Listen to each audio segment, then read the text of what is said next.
Okay, here we go. Now we are live. Yes, we are live. And I'm not sure if you're in North America or are you in Europe, Doro. Where are you? Yeah, I'm in Europe. I just came back from Belgium. I just played my first festival in Belgium, like the first real festival. It was the Alcatraz Festival. Oh, it was so great. It was a 3-day festival, and we streamed it live all over the world. And oh, it was so great. And we're like 20,000 people there. It was Wow. awesome. Yeah, yeah. And it was the first time a normal festival, and oh, it felt so good. And we did some other stuff, some special things, but a normal festival, oh, there's nothing like it. So yeah. How long has it been since you last played someplace? Actually, well, we played last week, and we started Well, that playing okay. some. That's that wasn't too bad. Okay, go ahead. Yeah, yeah.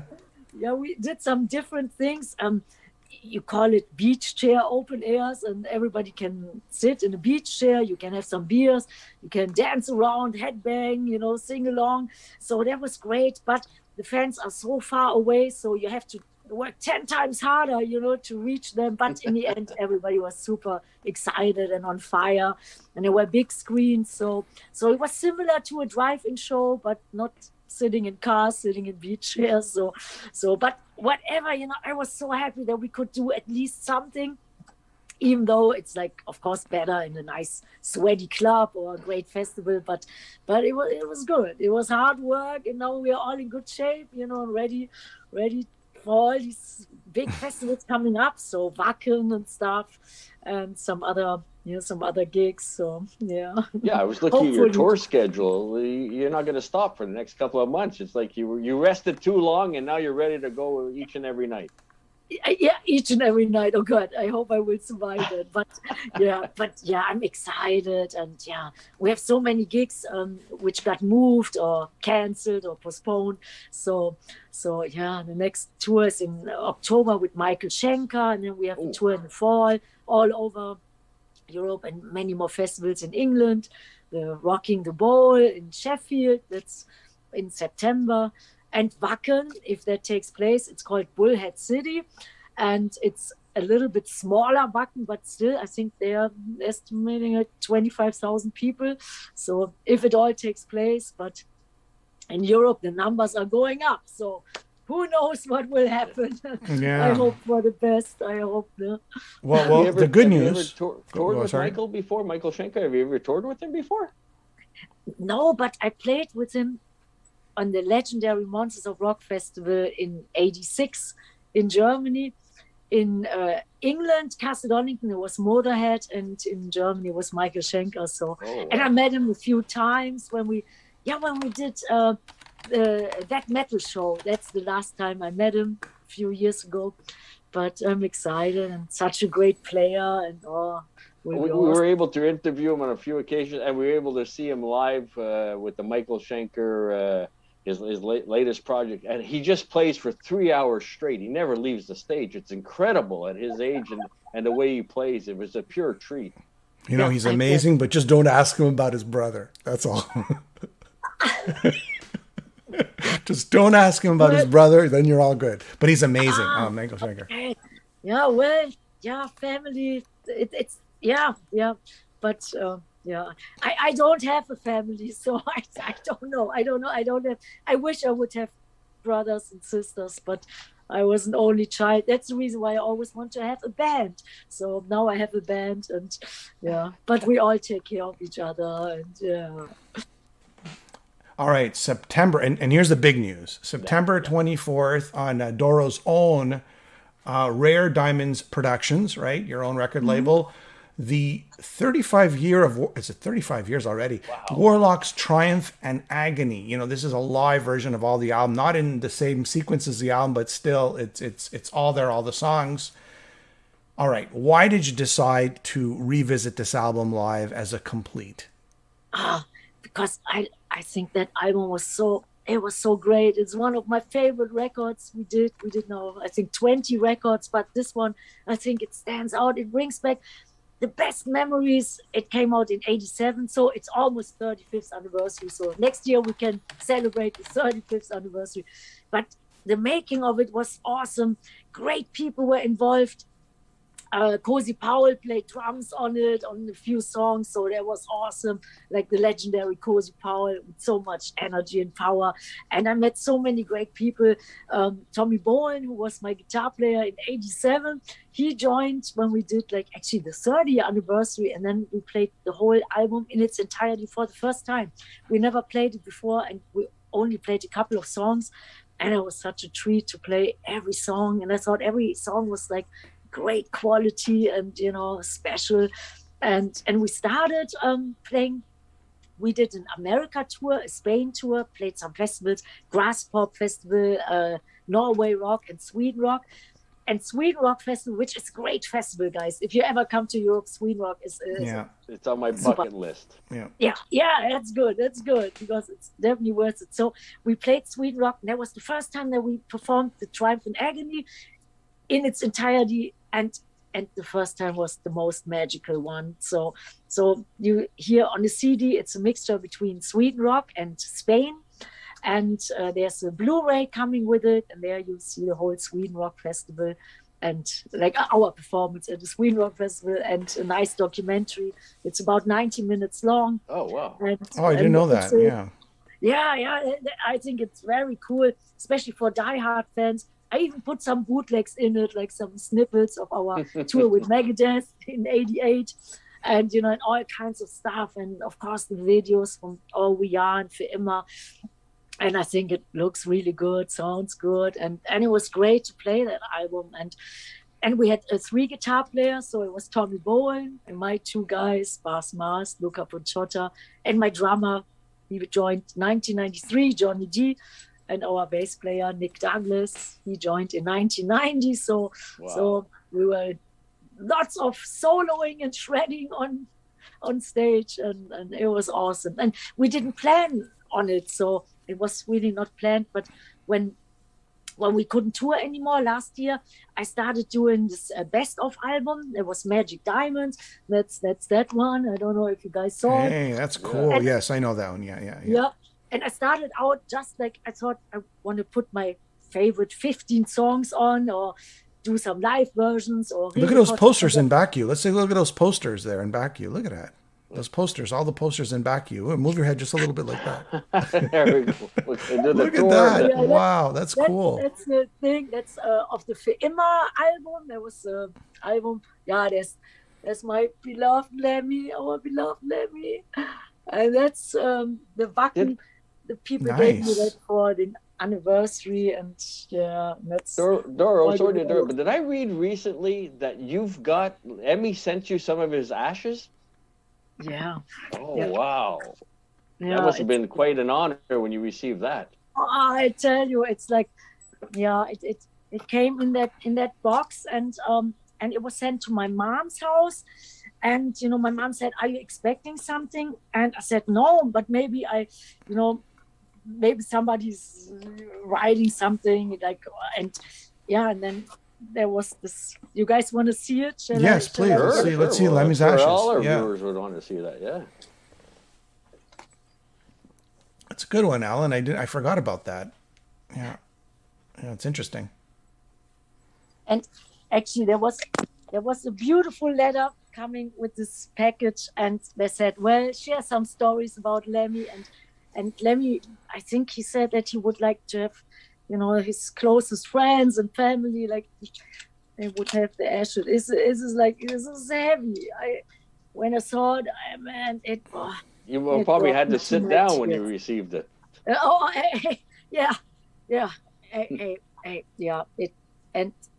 Wow, I was so blown away. And so that's it. Can you bring it up a little bit there? Okay, yeah. So, Alan, wow, what a nice case. Let me see that. Oh yeah, it's in a bullet. Yes, that's what I read as well. Bullet. Yeah, it's in a bullet. Yeah. And it says Lemmy. I don't know if you guys can see it. Okay, there, like that. Yeah, more that way. Yeah, that's good. Wow, there you go, everybody. Look at that. Yeah. Todd Latore sends his best, by the way. And Todd, I'm wearing your shirt today. Oh, cool. Yeah, there it is. Look, you see that? There's Todd Latore's shirt, and we have Lemmy Bullet, the bullet of Lemmy's ashes. That's amazing. Yes, and you can actually do it as like you could maybe put it as like jewelry around your neck. But I thought, oh no, if I would ever lose it, I would kill myself. You know what? That's such a touching gift. I mean, that's so, I guess, so Lemmy. I guess that's all you can say, right? It's so, isn't it, man? I loved him so much, and oh man, yeah. But yeah, it's awesome, yeah. And another singer, Ronnie James Dio. Of course, you sang on Egypt When the Chains Are Gone on the tribute album. Are you interested? Looking forward to reading his autobiography? Yes, I got it. Pick it up. Yeah. You have it there? Okay. Yeah, I got All right, it. go we get have it. an upcoming show with Wendy very, very soon. So I want to. So yeah, we're talking to Wendy on Friday, and we're going to talk about the book. I'm about 200 pages in. Alan's on page 2. Yeah, I just got it when we played the festival in Alcatraz. So I haven't. I just looked at all the nice pictures. And please say hi to Wendy and stuff, and it's actually the German version. I don't know the American version. I think the cover looks nicer. But and it's in all multi-language. That's what we're gonna talk about it with Wendy, multi-language. But a little plug. That's great. I'm sure she'll appreciate that, right? Yes, yeah. I'm reading it. I'll give my opinion on Friday, but I'm enjoying it. And this lineup, I think that's when we went on tour in '87. That's Claude Schnell, yeah. Claude Schnell, the keyboarder, Jimmy Bain, the bass player. He was a sweetheart too. Oh man, he was so great. He drank a lot. He drank a lot. He drank a lot, man. Yeah, that's. But everybody was so sweet, and Greg Goldie. And Vinny Appice or Appice, however you spell it. So it was killer. And Claude Schnell, he played on our record, the record after the Triumph and Agony album, the Force Majeure. And he was a great keyboarder too. Well, we talked to Claude. He was a blast to talk to. He was a great interview. Stories, Oh yeah. All right, so I'm gonna also get to some questions here because there's people typing. Wait, I just want to ask. Go. 35 years ago, okay. Now we're in North America, so when Triumph and Agony came out, we all know, all we are, of course. But how did that album change your career in North America? That's a good question. I tell you, it was a dream come true. The first records, the first one was Burning the Witches, then Hellbound, and True Steel. And I think everything was leading up to the Triumph and Agony album. And when I came to America, I just had like 3 days. It was like a 3-day promotion tour for the True Steel album. And I fell in love with America and New York. And oh my God. And I wanted to stay. And then everything fell into place. I met somebody. His name was Joey Bannon, who became the producer and then later on. And he wanted to show me the club scenes, the record stores, which were open 24 hours. Wow, that was so awesome, like the Tower Records, like that record chain. And I was so in heaven. So we were going out and checking out all the metal scene and the clubs and stuff. And then I told Joey, well, in Europe, we have great metal clubs as well. He said, so what else you want to do? You want to go somewhere, another club? And I said, oh, no. And then we went to his apartment and we did a little jam session. And I told him about my experiences on tour or promotion tour. And my first promotion tour I did with our Burning the Witches album in Hungary. And I was in 1983, 84. And, and I was like, we were from back then, it was West Germany. Everybody was happy, excited. We thought, really metal. So we went to the border in Hungary and we thought we would get into jail because people were so serious. They took away all our records. We had like tons of Burning the Witches records in our trunk. And I said, yeah, that's pornography because on the Burning the Witches record, there was a little tiny girl, tied to this candle, and the Warlock, this old guy, he was lighting a candle. So it was fantasy art.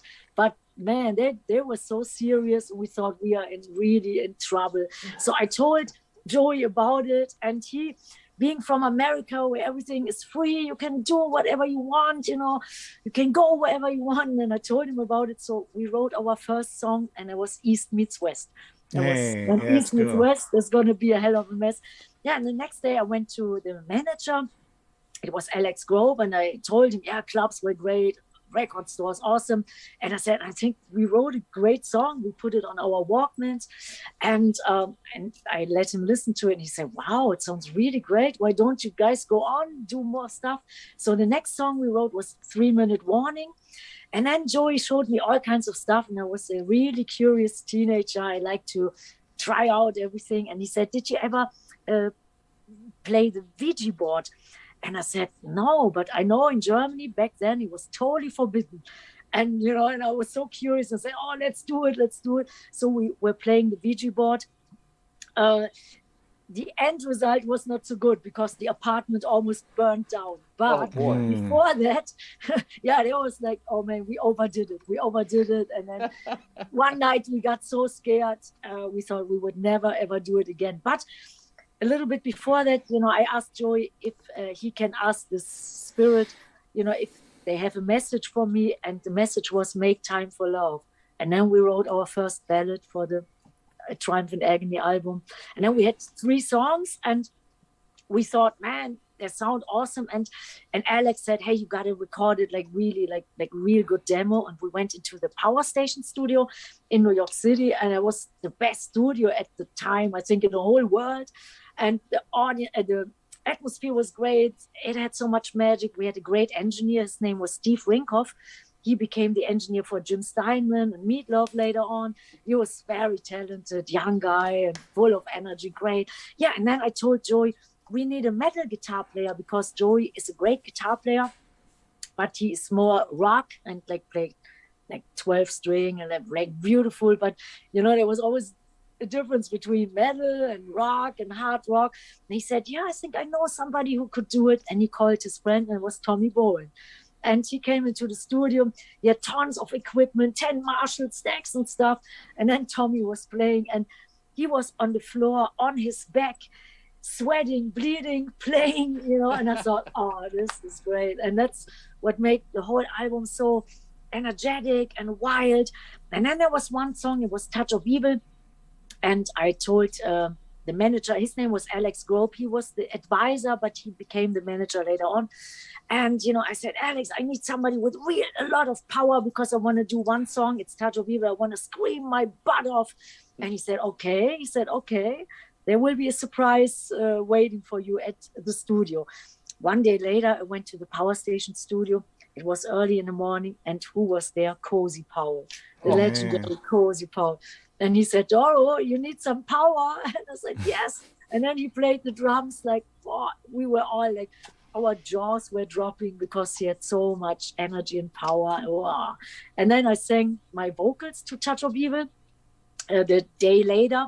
And I was screaming, and the headphones were exploding. I always had the loudest headphones. It was always crazy.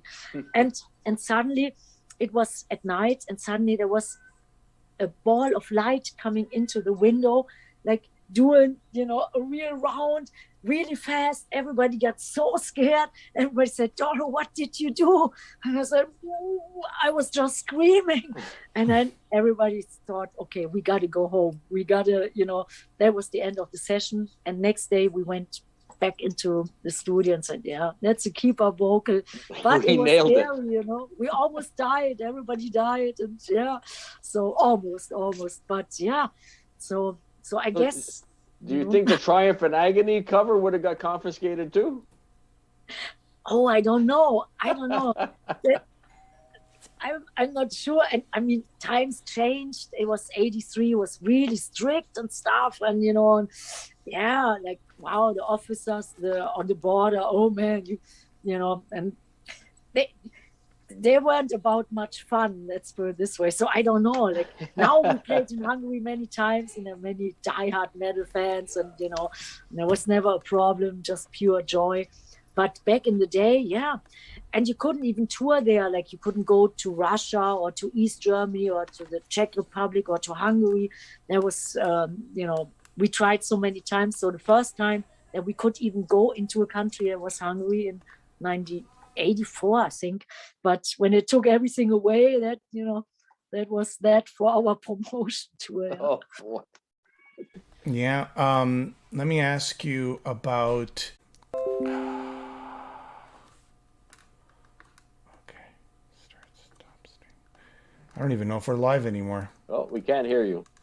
We can't hear you. You're muted. We can't hear you. There you are. All right. Just so you guys know, I lost the internet. Yeah. I don't even know YouTube if went I don't down. even know if we're on anymore. We're back. We're back. Yeah, back? I can see you Yeah, we're guys. back. Yeah. Okay. You lost we're the back. internet. That's fun. How'd you lose the internet? Unbelievable. Unbelievable. I don't know what happened. The internet blew, and I guess we're still on, I guess. Yeah. Okay. So we're very spoiled, Doro, because a couple well 3 weeks ago we were able to interview Lee Aaron, right, the metal Yeah. queen. Oh, nice. Now we've got Yes, you yes. today, so as a young man growing up in the '80s, I'm really spoiled, and I think you both had some parallel. You're both models. You went into Oh, I was never a model. You were never a model. You could have No, been.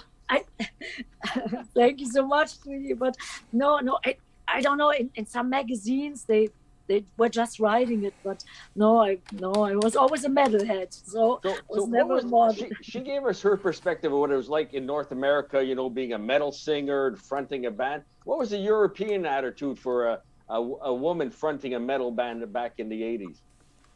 Actually, I felt like I was one of the guys. I never felt like different, and I was always really treated so good. Like even our first tour, that was with Judas Priest in '86. They were so nice to me, so respectful. And my second tour was with Wasp in the UK, and Blackie Lawless was so sweet to me because I was sick as a dog. When I toured with Judas Priest, I was watching their soundcheck every day. And we finished the tour in Scandinavia, and I was always watching the soundcheck, and the tour manager and road crew, they always said, hey, you have to be careful because when you're walking on the ice, it was like ice hockey venues.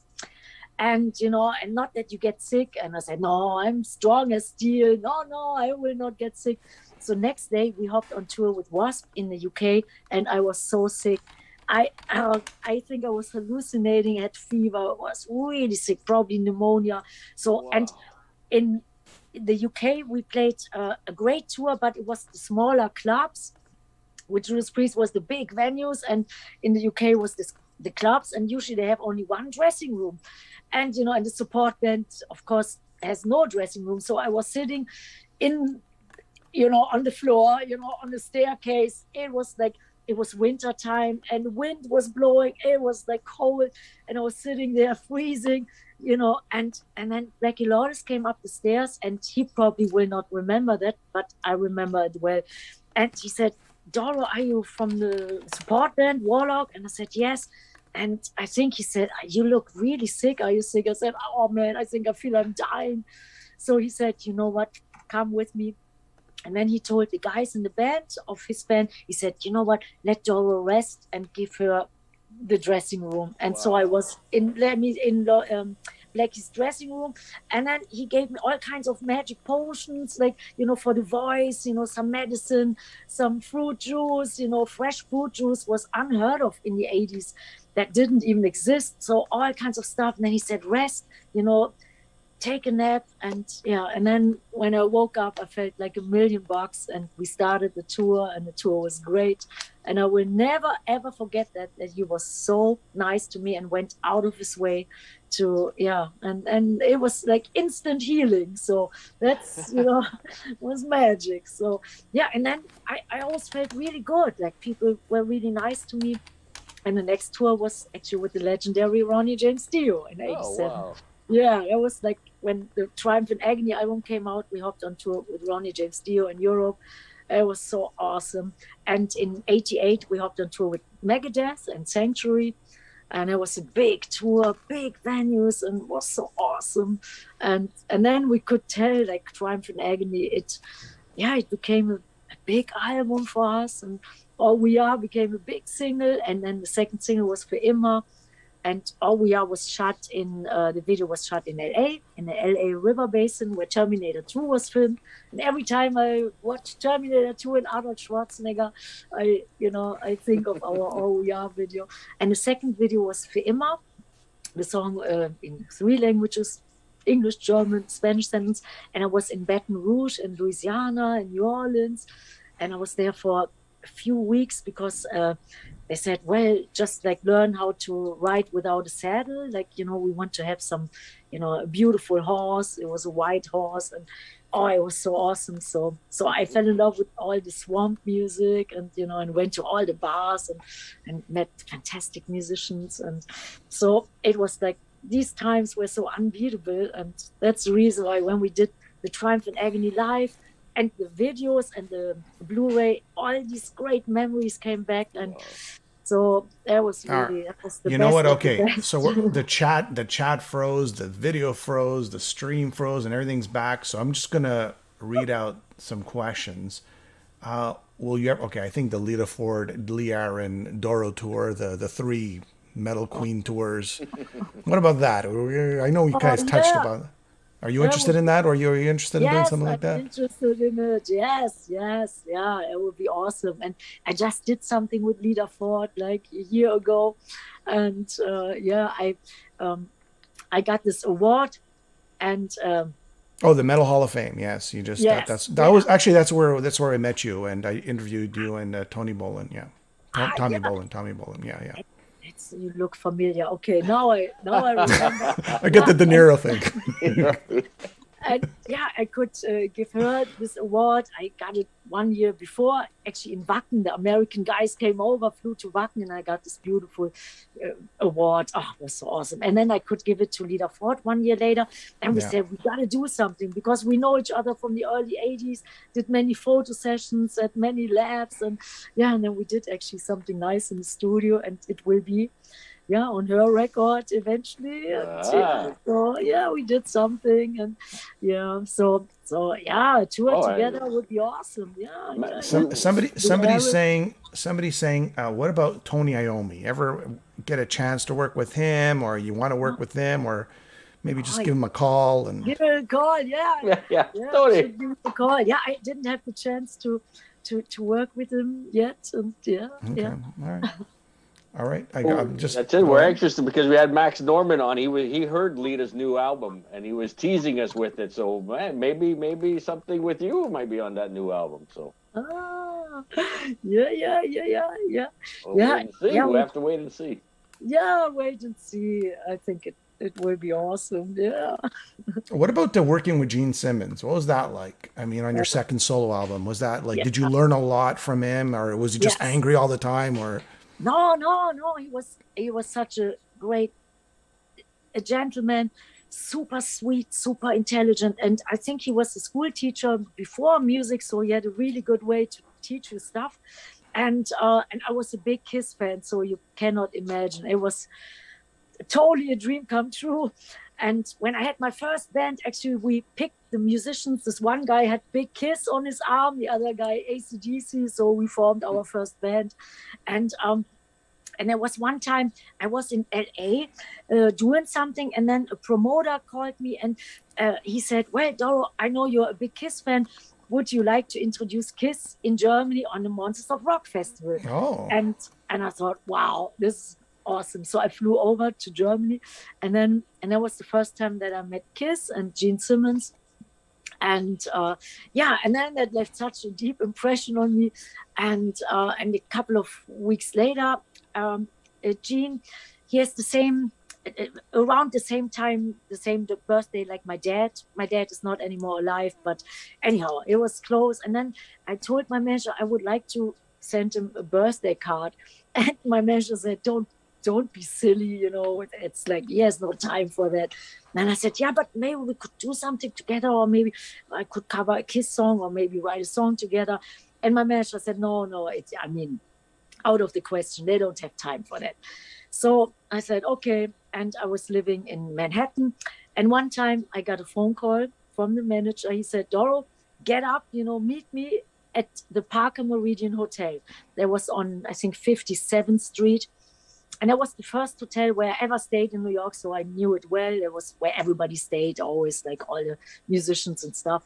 So I got out of bed, didn't even take a shower, didn't put my makeup on. I went, because he said, make it quick, it's urgent. And I thought, so who is it? And he said, well, it's a surprise. And my manager was waiting in front of the hotel. And I said, no, I want to know, and I thought maybe it's somebody from Germany or something. He said, Gene Simmons. And I tell you, I almost dropped that. And I thought, Gene Simmons, you didn't tell me, oh no. And I was getting so nervous. And then we walked 3 times around the block, and it's a big ass block. And, then Alex said, hey, are you ready now? We can't let Gene wait any longer. And then I walked in, and he was sitting in the lobby, and he was very nice to me, very polite, and then he asked me what I wanted to go for, which sound and stuff. I was in the middle of doing a new record, and then he wrote everything down in his book, and I never had the experience that somebody would like really listen and write stuff down when I said something. Usually it's like one ear there and the other out, and then yeah, and he was like totally me. like like you. So he was super nice, and then he said, okay, let's try it. If nothing comes out, we have nothing to do, nobody would know about it. So we tried stuff out, and then, to make a long story short, we started in New York, but we actually recorded the record in LA in the Fortress Studios, where Kiss recorded the Hut and Shade album, and Tommy Thayer, he was the co-producer, and Pat Reagan, he was a great engineer. Yeah, and then there was, every day I was living in a dream, I tell you. And I had a rental car, I was driving to the studio every day, and my knees were shaking every day. I couldn't get over that Gene Simmons is there in the studio and working with us. It was awesome. He was super nice, super sweet. And then one time I presented him some demos, some song ideas, and there was a blues. And he said, Doro, did you ever, or do you know about the blues? And I said, no, not really, a little bit. And next day he brought a stack of vinyl records, CDs, like, I don't know, like 60. He said, you first have to listen to every single one, and then, we might think about you singing the blues. Then you might be able to sing the blues like you should. Everybody wants to say hi now to Dora. Doro. Do you get that a lot, Dora? Do people sometimes say Dora by mistake? In Russia, they say always Dora, because I think all the female names, they end with an A. So in Russia, they always say Dora. So I'm used to it. And that's a children's show in North America, which is Dora, and that's kind of like why people get used to that. But it's okay. Excuse me. Siegel says, write a book or two, a 2-volume book. Thomas says, Doro. Jimmy Savage says, that was a great set for Kiss. Sadek says, please, she still looks smoking. Okay, there you go. Oh my God. And Jimmy Savage says, Deutschland über Eil. What? I don't know. Deutschland über Eil. Eil. I guess that's German. Yeah, that's German. Yeah, I don't know. Jimmy's better at Greek than his German. Guitar Storm says, I think Dora was the first female artist who was heavy metal, or close, or the first most popular, we'll say, right? I mean, I guess Lita Ford was sort of borderline metal, which hard rock, I guess. Greetings from Ireland from Guitar Storms. Oh. I'm just reading all these quick comments because there was a lot of people typing here. What happened to the stream? Well, we know. Todd Latore, of course, he says hi. Todd Latore from Queensryche. And he says you're super nice. I'm back. And Dennis Perrin says, what is the favorite band that you've ever toured with? I mean, I'm sure there's a lot, but maybe there's just one real favorite band that you've toured with. Since I was a big fan, and since Ronnie James Dio was my main inspiration, I would say the Ronnie James Dio tour. Which tour was that? Twice. It was in '87. And then we did another tour in 2000 in America. It was a big tour together with Yngwie Malmsteen.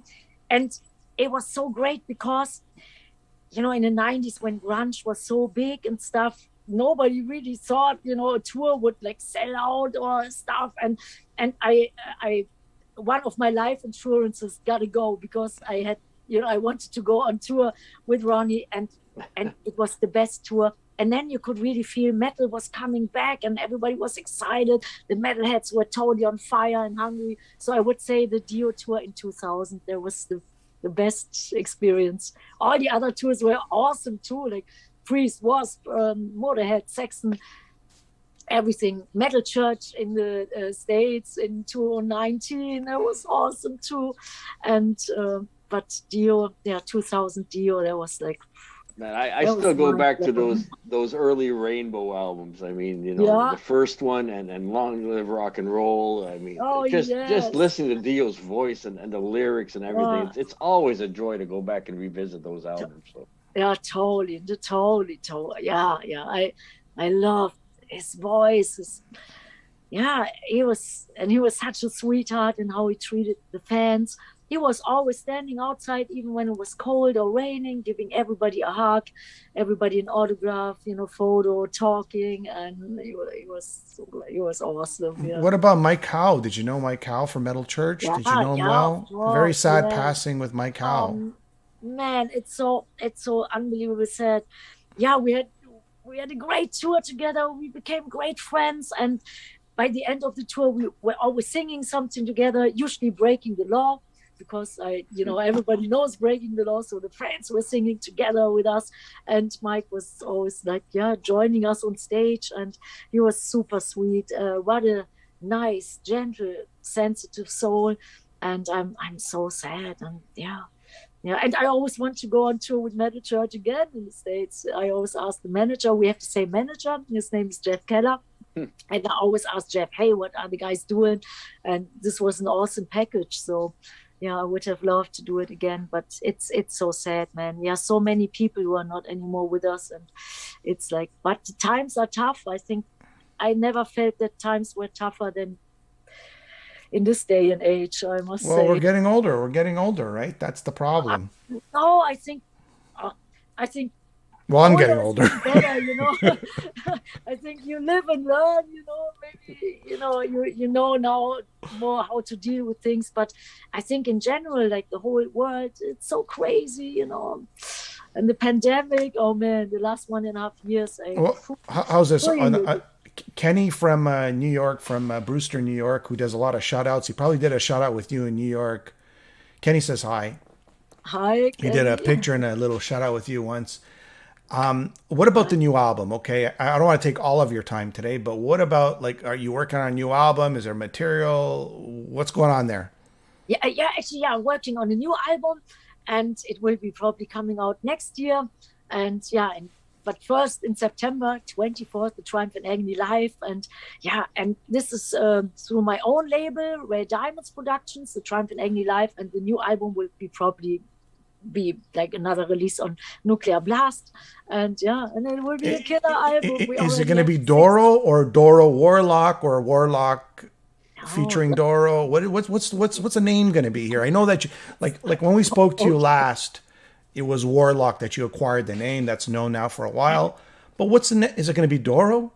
Is it going to be? I don't know. What do you think? What do you think? What do you think? What do you think is a good idea? Yeah. Actually, this album, the Triumph and Agony Live, I always want to call it Doro, Pesch of Warlock. And then we did it, had the album cover ready. Not this is the original, but the new one. It's just getting printed as we speak. And then they had a problem with the streaming platforms and all. They said, no, that doesn't exist. Doro, Pesch of Warlock doesn't exist. You have to call it Doro and then Warlock, Triumph and Agony. So that's how we call this upcoming release. And the new release, I don't know, depends. Sometimes you have to talk to the record company as well, how they would like to do it. But I could use the name Warlock now, and 20 years later, I got it back. Have you written the songs? Are the songs ready to go, or they're all ready? New songs? Six songs we got, and so we have to. And I don't know, maybe I want to do another double album. The last one was a double album, the Forever Warriors, Forever United. And and I have tons of ideas, so we'll see. But next year, it will be a nice surprise, and good heavy songs will be very heavy. Lots of anthems and some soulful songs as well. So I'm thinking, you know what it is? Because when you go to a record store, if anybody goes to the record store anymore, what are you going to look up? Doro or are you going to look up Warlock, right? Like, where are you going to go, right? Are you gonna go, I'm gonna look in the W, I'm gonna go in the D's, or Yeah. that's where that's and you know, and I'm making fun of that, but it's true, right? You don't know how to categorize it. That's When you true. go on Spotify, if you use Spotify, what are you gonna type? Yeah, Doro that was or the Warlock, problem. right? That was the problem now with the Triumph and Agony live. Exactly what you said. And then sometimes it was like I always said, "Oh, Doro, that sounds like I would like to have the real name Doro Pesch." And then I said, "Oh no, with the P, no P, like Pesch, Doro, Warlock." So there was always like, yeah, that's sometimes these technical things we have to consider. When you're ready, come back. Me and Alan will help you out. We'll figure it out for Doro, you. just Doro is like Madonna. We don't need anything else. It's just Doro. You know, there's not Or Dora millions of in Doros Russia, out or there Dora in in the Russia, industry. right? Yeah. Or Dora. Yeah, like Warlock, it was such a long time ago, so maybe the young metalheads don't even know so much about Warlock either. So it's like, yeah, but we'll see. But I will surprise you guys next year with a new album, and you will find it. I hope you will find it. So We'll look in both sections. All right, that's pretty much it. Unless you have something else that you want to talk about, promote, or is there I anything just else? want to say thank you so much, and I wish everybody the best, and stay healthy, stay metal, and I'm excited to see you live again. I can't wait for the next tour, for the next festivals, and thank you guys for having me. And I had a lot of fun. You were the first guest where the internet went down. You broke That's the like internet. touch of evil, you know. It's like from the lightning bolt and everything. So that's like, yeah, that's the wild metal energy. So, but it's all you good. know, It's all that's good. it's live. It's like being when you're playing live. This is just the same thing, right? Anything could go wrong, and that's what makes it so exciting. Yeah, absolutely. There are all kinds of stuff always happens. Like when you do a show, somebody has to, throw up a wait a minute, okay. There's always something, or somebody's pants split open. So there's always something, yeah. So you never know. That's like, but every day is then a new adventure, and So I'm gonna put up your album here, Doro, Pesch, Warlock, Triumph and Agony live. Go pick it up September 24th. Yeah. We want to wish you the Diamond best on Productions. tours, the upcoming concerts. Wish you all the best and much success. And we can't wait to have you back in a year when your new album comes out. Oh, thank you so much. Thank you for your kind words, for your kindness, for your metal spirit. And I wish you all the best. And yeah, hope to see you and talk to you soon. Yeah. All right, thanks. It's been a real Doro. pleasure. Thank you very much. Oh,